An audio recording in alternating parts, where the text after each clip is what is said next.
Дека е двудневна обука која што е во рамки на проектот кој што има за цел зголемување, подобрување на организацијскиот развој на граѓанските организации кои што се дел од Националниот совет за безбедност и здраве при работа. Како дел од партнер на проектот е и организацијата на работодавачи, па токму денес разговараме и со председателот, односно со господинот Ангел Димитров. Најпрво кажете ни кои промени смятате дека ќе бидат поттикнати токму со имплементација на овој проект?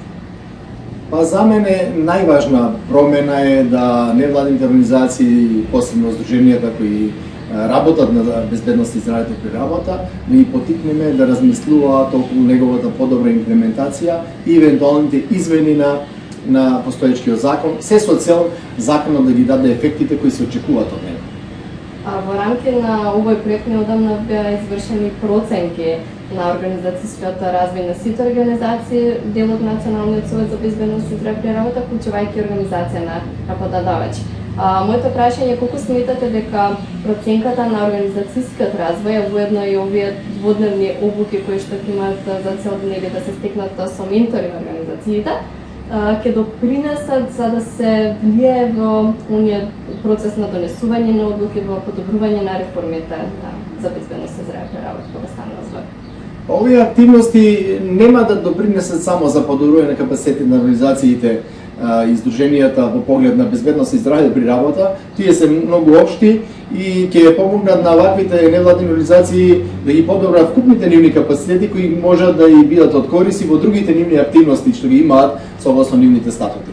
Така да ние сме многу задоволни од таа проценка, забелешките ги видовме внимателно и точно знаеме кои се нашите добри, а кои се лоши страни и на кои точки треба да обрнеме во иднина поголемо внимание. Неодамно исто така беше одржана и дебата за примена на Законот за безбедност и здраве при работа, помина 11 години. Исто така и Организацијата на работодавачи на Македонија има своја работна група каде што се врши една анализа на законот. Можете ли да ми споменете нешто околу тоа или кои се проблемите на терен во однос на имплементација на законот? Ево да ви кажам мој личен печаток, затоа што сум јас извршен директор, не сум некое стручно лице за безбедност и работа и така натаму, но на оваа работна група која формиравме во врска со имплементација на Законот за безбедност и здраве при работа, се потврдија моите сомневања и моите ставови дека на имплементација на законот треба уште многу да се работи. Значи целта на законот да се намалат повредите и особено тешките повреди и смртните случаи на работните места не се оствари. Законот се претвори во една како да кажам административна бариера која работодавачите ја сваќаат само како зголемување на нивните финансиски расходи, инспекторите ги сваќаат формално дека проверка на извија на безбедност и така натаму, додека во суштината на законот не се навлезе. И сега се потврдија моите ставови дека од овие стручни лица што ги викнавме на вистина професионалци во нашите компании, тоа се лица со долгогодишно искуство, сите имаат лиценци за безбедност и здраве при работа, значи стручни лица се потврди тоа дека и самите професионалци се слагаат со тоа. И јас бев многу пријатно изненаден на првиот наш состанок кога тие со голема жар разговараа на овие проблеми и сите сваќаат дека за да се постигне целта на законот треба навистина многу посуштински да се работи. Која ќе биде следната фаза? Ќе бидат преточени до Министерството за специјално до надлежните органи или се уште се работи во оваа фаза? Целта на работната група е значи да ги утврди проблемите во имплементацијата на законот.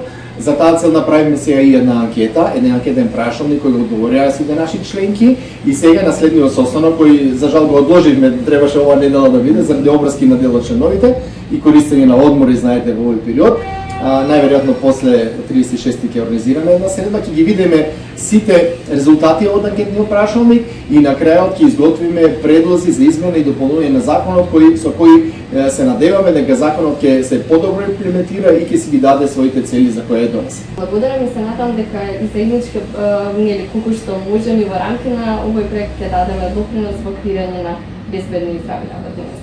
Па ние со Македонското здружение за безбедност и здраве при работа заеднички долго време работиме на овие проблеми, некојаш имаме можеби малку различни интереси, некојаш исти, но иста ни е целта и на двете здруженија да се подобри безбедноста на работните места во Македонија. Остануваме достојни, да. Благодарам. Благодарам и јас.